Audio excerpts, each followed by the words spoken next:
Hey everyone, it's Andre Luck here to share my video for this week. And this week I'm going to talk about, from the conversation I've been having, where I think there's an opportunity on the B2B sports sales side of things to have a transformation and to really elevate the B2B sports sales playbook and processes. So this comes from speaking with some of the experts as it relates to B2B sales in sports and out of sports, some of the executives I have within my network and different teams that I work with, and really identify that there's a transformation needs to happen when it comes to the B2B sales process within sports. We do a great job B2C, but as a whole, there's an opportunity to really elevate their sales ability as it relates to the B2B side. There's tons of upside, tons of revenue gains that teams can get from focusing on businesses and implementing processes that can help drive revenue there. So, what I'm going to outline are 5 problems that we've identified and solutions to those problems that could help teams really elevate their B2B sales processes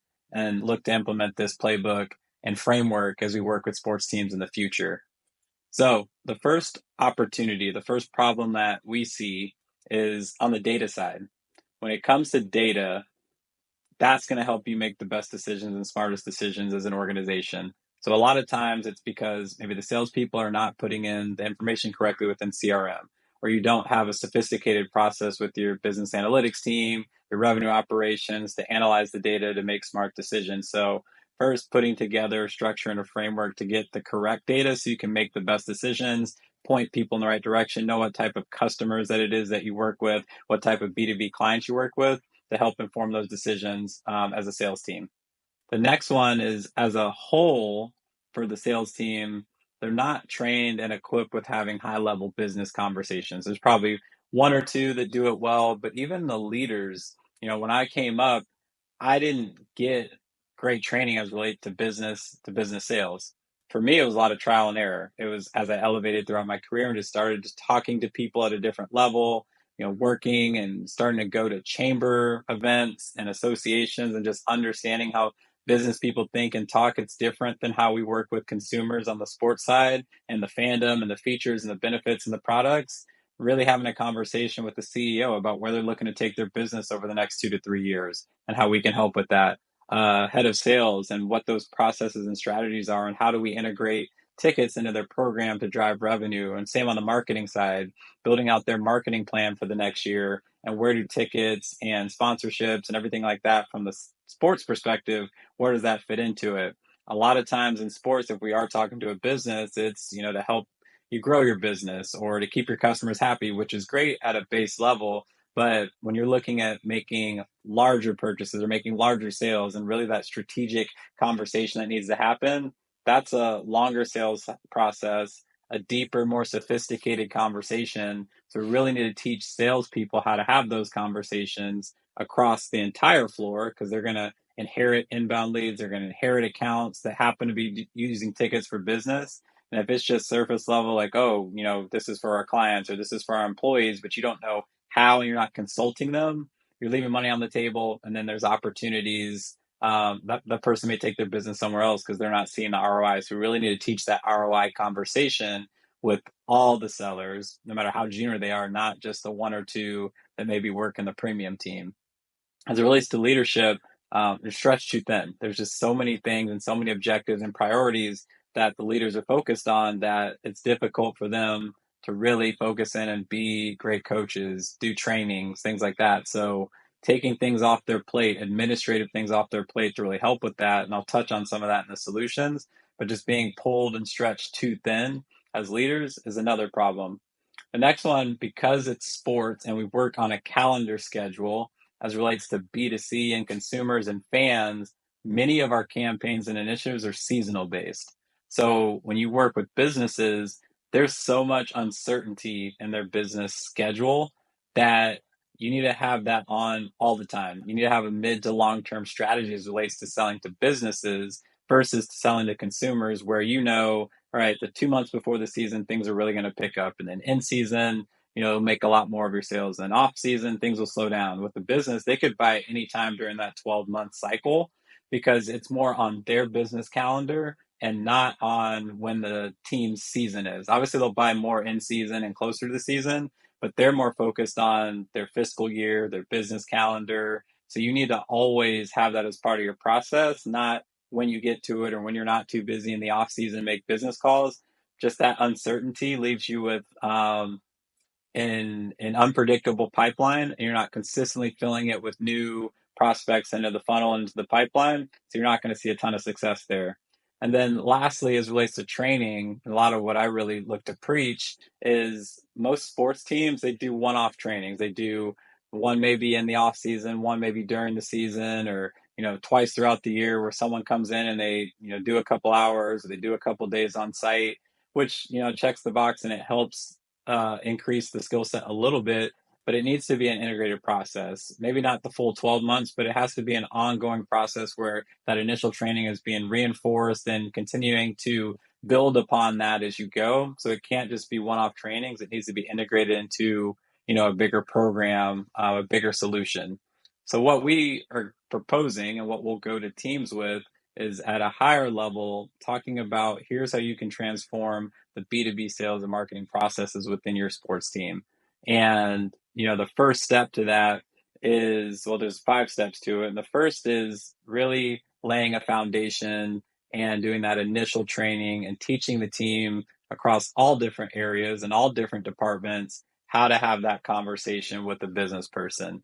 So teaching them how to talk about ROI. And I know sometimes it's tough to guarantee an ROI, but you can use case studies, you can use previous clients who've seen a return or talk about what their expected ROI is to justify it and help them build out a plan and a strategy to make sure that they achieve that. And you're consulting them along the way. If you have current customers, if you have current members that are businesses, or have current group buyers that are businesses, understanding how those businesses work and how you can multi-thread throughout that and how you can upsell and expand those accounts and really look to grow your revenue out of something that is already inherited and already you have within your book of business, but really looking to scale and grow that when you're talking to a CRO, when you're talking to a CMO, understanding, what their challenges are, what their goals, what their expectations are, and how you can help them with that through tickets. It's a different conversation than, buy these seats. It comes with these benefits. Here's our payment plans. You'll get access to an exclusive club. That's on top after you've already shown the value on why they should do business with you and how it's going to help achieve their goals. So really doing in-depth training about that and making sure that sticks with the staff and they understand how to have those conversations and go out and prospect and find new business. So once you've got that established, the next step is building out a playbook and making sure that no matter what department you're in, there's kind of a protocol or standard operating procedure on what excellence looks like in each team within each department. So getting all the things that are typically like in your head as a top salesperson or as a sales leader and documenting all that so that everyone knows like here are the steps we take when we get this type of lead. When we follow this campaign, here's the sequence that we want to follow. Here's what the different campaigns are that we run throughout the year and how you work a certain type of lead. There's no question, there's no ambiguity. That frees the leaders to focus on other things so they're not always having to answer questions, but also gives and empowers the sales team to know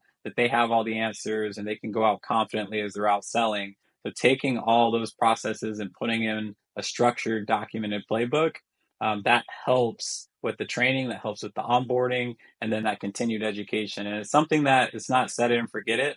It's something you're optimizing all the time, whether it's quarterly, monthly, maybe weekly as things come up. You're always making tweaks and changes to it so that you're staying modern and these playbooks aren't, collecting dust and, haven't been updated in months, if not years. So always looking to optimize and tweak that with next best practices.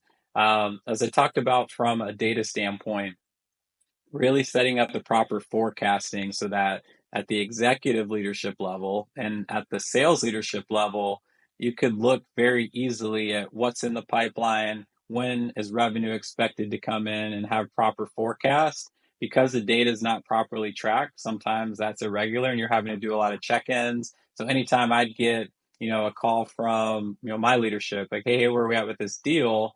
I couldn't just go into our CRM system. I have to then go find out who the rep is that manages that, and then ask them, hey, where are we at with this? And then it's this chain of telephone back up where if you build out a nice infrastructure for forecasting, your CFO can go and check in on deals and see what the expected pipeline forecast is as they build out financial plans for the organization. Your CEO could do that. Your marketing leaders, your sales leaders, they can all look and see where things are at and how things are projecting and forecasting and everything like that.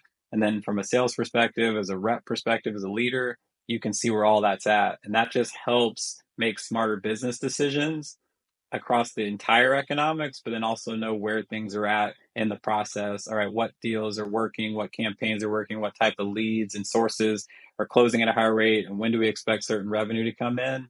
Right now, it's a lot of back and forth, which is taking time away from the leaders and the sellers of doing their job because they're having to always check in and then also, report back where it should be centralized in one hub, one, infrastructure where everyone can go in and see that information.